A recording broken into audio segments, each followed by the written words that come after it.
Hi, I'm Dennis Cohen. I'm a family law attorney and a mediator. Child custody, how to share your time.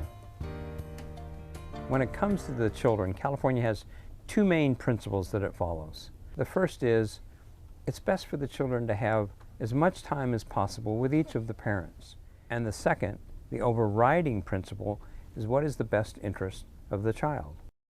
There's two aspects to custody. There's legal custody and there's physical custody. The presumption is that it's best to share legal custody. That is, who has the responsibility for deciding things about the children's welfare? What doctors they should see? Should they go to private school? How should they be raised? In what religion? So those three categories, medical, education, and religion, are the main aspects of legal custody, which is usually shared. Physical custody is, where does the child live most of the time? Do they primarily live with one parent, or do they share that equally? If they live with one parent, then the other parent has time sharing, has visitation. The trend is really towards the word time sharing rather than visitation.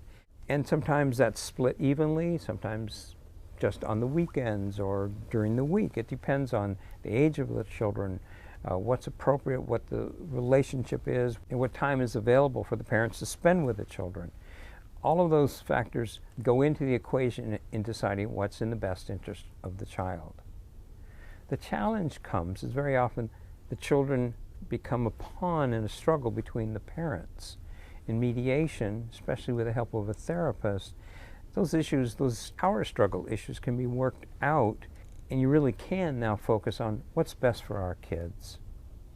The most important question for most parents is, how do we decide how we're going to share time with the children? The kids will be okay if you're okay. You can have a very, very detailed parenting plan where you know exactly what time one parent's going to pick them up from school and where they're going to take them and who's going to have them on this holiday and this holiday. And if the parents are still fighting about it, the kids are going to be upset. On the other hand, you can have a very relaxed parenting plan that's maybe even not conventional. But if the parents are okay with it, the kids will pick that up as well. So the most important aspect of this crucial decision to be making is, how do we work together so that the kids aren't torn apart, but rather are shared in a way that's really healthy for them. So parents who work to put the past behind them and communicate and work together as cooperative co-parents, they're rewarded by kids who are happy once again. They have quality time with their parents. Instead of it being a disaster, it's turned into one of life's transitions and lessons, but not one where there's less love, but more love. So the question comes up, how do you handle the holidays?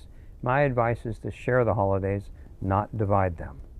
Let's face it, you're going to be sharing time together anyways. You've got graduations and weddings and maybe grandchildren that you'll be sharing, so you might as well work it out now to make it easier for the future, so everyone will feel more comfortable and at ease when one of these events comes up. If you're going through a divorce or contemplating one, do the best thing for yourself and your family. Consider mediation. We know settlement works.